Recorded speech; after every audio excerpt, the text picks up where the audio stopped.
ആകാശം വീണ്ടും കറുത്തിരുണ്ട് ഭീതിയുടെ ആ ഭീമ അന്ധകാരത്തിലേക്ക് വഴിമാറുന്ന കാഴ്ചയാണ് ഇന്ന് നമ്മൾ വീണ്ടും കാണുന്നത്. ഇന്നലെയും ഇന്നും ഒക്കെ ഒരല്പം തോർച്ചയുണ്ടായിരുന്നു. പക്ഷെ ഇന്ന് കിട്ടുന്ന വാർത്ത അത്ര സുഖകരമല്ല.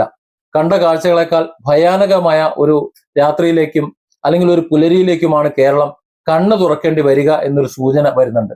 അപ്രതീക്ഷിതമായിട്ട് പാഞ്ഞെത്തിയിട്ടുള്ള പേമാരിയില് നാടും നഗരവും ഒരുപോലെ വിറങ്ങലിച്ച് നിൽക്കുമ്പോൾ കാലാവസ്ഥാ നിരീക്ഷണ കേന്ദ്രത്തിൽ നിന്നും ഒടുവിലായി പുറത്തു വരുന്ന മുന്നറിയിപ്പുകൾ ഏതൊരു മലയാളിയുടെയും നെഞ്ചകം തകർക്കുന്നതാണ്.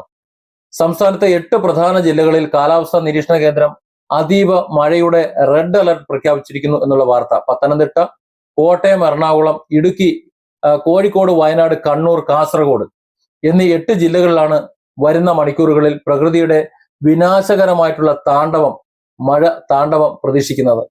രാവിലെ വരെ ശാന്തമെന്ന് കരുതിയിട്ടുള്ള പ്രദേശങ്ങൾ പോലും മണിക്കൂറുകൾ കൊണ്ട് ഭീതിയുടെ റെഡ് അലർട്ടിലേക്ക് മാറിയിട്ട കാഴ്ചയാണ് നമ്മൾ കണ്ടുകൊണ്ടിരിക്കുന്നത്.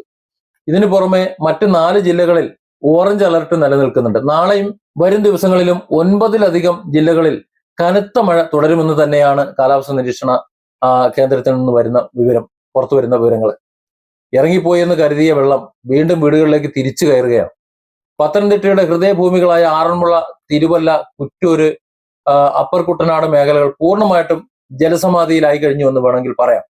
റാന്നിയില് നേരിയ ആശ്വാസമുണ്ട് എങ്കിലും ആയിരക്കണക്കിന് മനുഷ്യരാണ് തങ്ങളുടെ സർവസ്വം ഉപേക്ഷിച്ച് ദുരിതാശ്വാസ ക്യാമ്പിലേക്ക് ഓടി കയറിക്കൊണ്ടിരിക്കുന്നത്.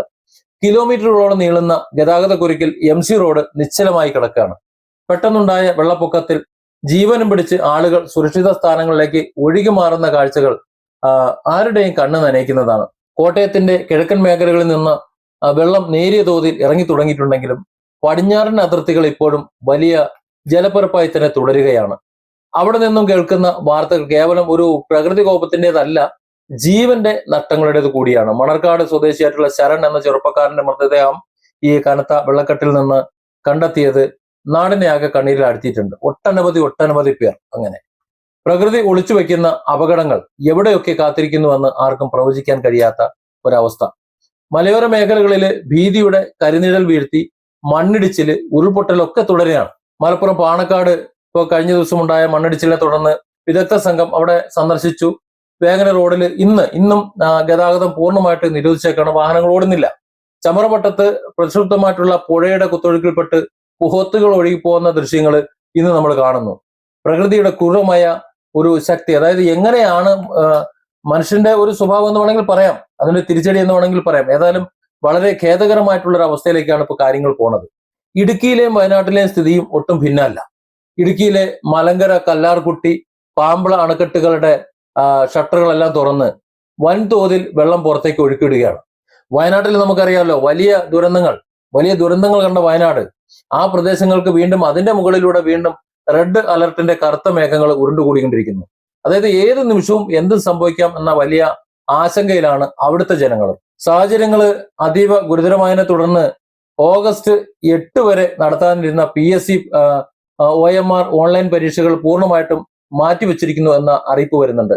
സംസ്ഥാനത്ത് അതീവ ജാഗ്രത പുലർത്താൻ മുഖ്യമന്ത്രിയുടെ അധ്യക്ഷതയിൽ ചേർന്ന ഉന്നത യോഗം കർശന നിർദ്ദേശവും നൽകിയിട്ടുണ്ട്. ദുരന്ത നിവാരണ സേനയും സന്നദ്ധ പ്രവർത്തകരുമൊക്കെ, സംസ്ഥാനത്തിന്റെ വിവിധ ഭാഗങ്ങളിൽ എത്തിയിട്ടുള്ള സന്നദ്ധ പ്രവർത്തകരുമൊക്കെ സജ്ജരായി രംഗത്തുണ്ടെങ്കിലും ഓരോ നിമിഷവും ഉയർന്നു വരുന്ന ജലനിരപ്പ് അല്ലെങ്കിൽ പ്രതീക്ഷിക്കുന്ന ആ കാലാവസ്ഥ വ്യതിയാനം, അത് വരാനിരിക്കുന്ന വലിയ ഒരു ആപത്തിന്റെ മുന്നറിയിപ്പായിട്ടാണ് നമ്മൾ കാണേണ്ടത്. ഇത് നമ്മൾ ഉറങ്ങേണ്ട ഒരു രാവാണെന്ന് തോന്നുന്നില്ല. നദിക്കരകളിലെ മലയോരങ്ങളിലൊക്കെ കഴിയുന്നവർ അതീവ ജാഗ്രത പാലിക്കേണ്ട സമയമാണ്. അധികൃതരുടെ നിർദ്ദേശങ്ങൾ പൂർണ്ണമായിട്ട് പാലിക്കുക, സുരക്ഷിത സ്ഥാനങ്ങളിലേക്ക് മാറാൻ ഒരുങ്ങുക, ഇനി എന്തെങ്കിലും പ്രയാസമുണ്ടെങ്കിൽ മാറിക്കൊള്ളുക. പ്രകൃതി നൽകുന്ന മുന്നറിയിപ്പുകളെ നിസ്സാരമായി ഒരിക്കലും കാണരുത്. വരുന്ന മണിക്കൂറുകൾ നമ്മുടെ നാടിന് അതീവ നിർണായകവുമാണ്. ജാഗ്രതയോടെ, പ്രാർത്ഥനയോടെ കാത്തിരിക്കുകയാണ് നമ്മൾ ചെയ്യേണ്ടത്. Different angles. Don't forget to subscribe and support this channel.